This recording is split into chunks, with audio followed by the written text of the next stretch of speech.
she danced her way into Hollywood legend.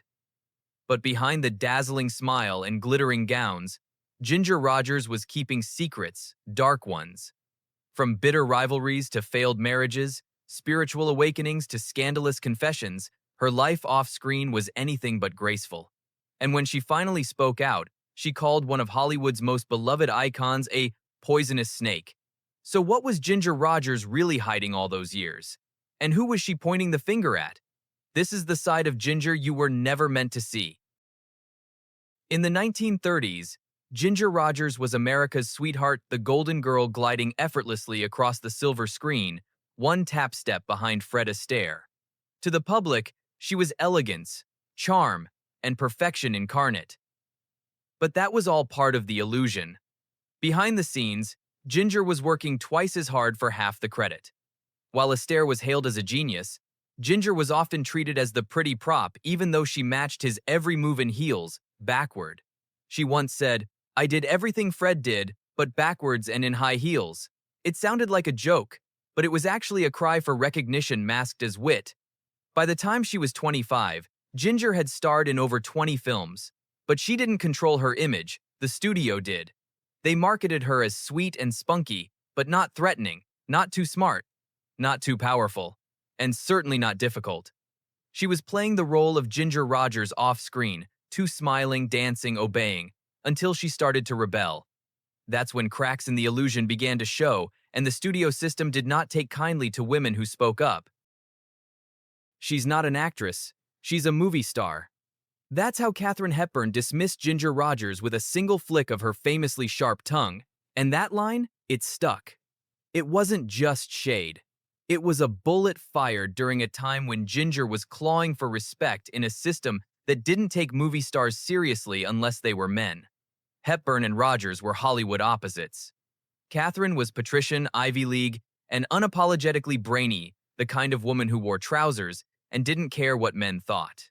Ginger was working class, Southern, and trained in vaudeville, polished, poised, and always expected to play nice. But when they both starred in Stage Door, 1937, their Cold War turned hot. Behind the scenes, it was all mind games. Hepburn reportedly belittled Ginger's performance, even mocking her to her face. Ginger, usually the diplomat, snapped. She called Katharine a snob who looked down on the rest of us. And here's the twist. They were both right and both wrong. The feud wasn't just about ego. It was about two women trapped in a system that forced them to fight for the same scraps of power.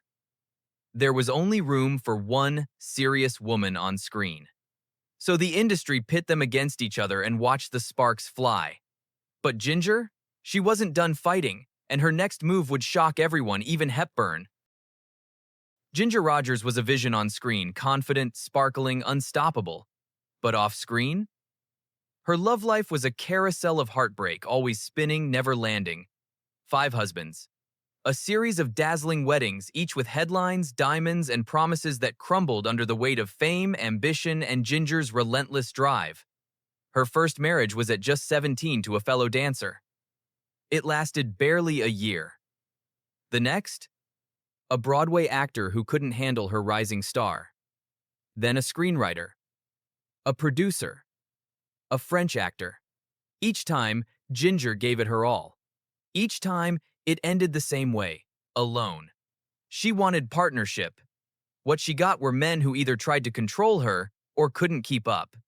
In private letters, she confessed, "I don't need to be adored, just understood, and no one seems to want to do that." Hollywood sold her as the perfect woman, elegant, witty, graceful. But real life? That was messy. Lonely. The price of being Ginger Rogers was never belonging to anyone, not really. Not even herself. By the end, she had everything she was supposed to want. The Oscars, the mansions, the fame. But love? Love was the one dance she never mastered. Everyone remembers Fred Astaire and Ginger Rogers gliding across polished floors like two angels in silk. But here's what Hollywood doesn't want to admit. Ginger Rogers wasn't just his partner. She was better. Fred got the glory. The studio pushed him as the genius. But Ginger? She danced in heels, backwards, and never missed a beat. She matched his every step, brought emotional depth, comedic timing, raw magnetism. Critics fawned over him. But audiences? They came for her. Ginger fought for creative control, rewrote her lines, challenged lazy direction. Fred was a technician, Ginger was a storm. And behind the scenes, she knew it. One producer admitted, Ginger gave Fred class, and Fred gave Ginger sex appeal. But guess who didn't need either?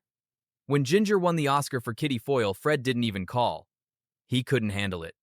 Hollywood couldn't handle it. She wasn't just outshining Fred. She was threatening the entire myth of the supporting woman. Ginger didn't follow. She led and did it in heels. By the 1950s, Ginger Rogers was supposed to be done. Box office cooled. Roles dried up. The whispers started. She was Fred's shadow. She peaked too soon. But Ginger didn't fade. She pivoted. To Broadway. To television. To power.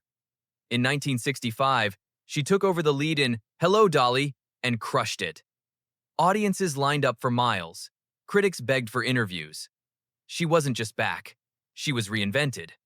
While other stars clung to nostalgia, Ginger evolved. Comedy, drama, live stage, late-night talk, she dominated every medium she touched. And all on her terms. She turned down roles she didn't believe in. She bought a ranch, ran a production company, wore pants when women weren't supposed to. Ginger Rogers was no one's relic. She was a blueprint. Hollywood didn't give her a second act. She took it. In 1991, at age 80, Ginger Rogers did something Hollywood legends rarely dare. She told the truth. Her memoir, Ginger. My story wasn't all glitz and nostalgia. It was razor-edged, part love letter, part reckoning. She wrote about the marriages that felt more like business deals, the directors who tried to tame her, the studios that wanted her blonde, quiet, and compliant.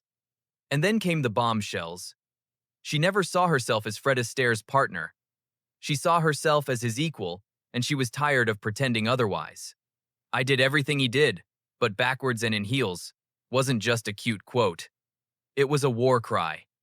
She named names, set records straight, and reminded the world that the woman behind the sequins had steel in her spine. The memoir wasn't a swan song. It was a final tap sharp, unapologetic, unforgettable. Because Ginger Rogers didn't need a spotlight. She was one. In her final years, Ginger Rogers didn't chase cameras. She didn't have to. She had already etched herself into cinema's DNA, one glide, one glance, one defiant beat at a time. She spent her days in Oregon, far from studio lots and red carpets. No sound stages, no Klieg lights, just quiet. The kind of quiet only a woman who danced through storms could appreciate. When she passed away in 1995, the headlines called her Fred Astaire's partner. Some still didn't get it. She wasn't just a partner. She was a force with her own rhythm, her own story, her own name above the title. Ginger never needed to shout to be heard. She let her heels do the talking. And long after the music stopped, the echo of her steps still lingers.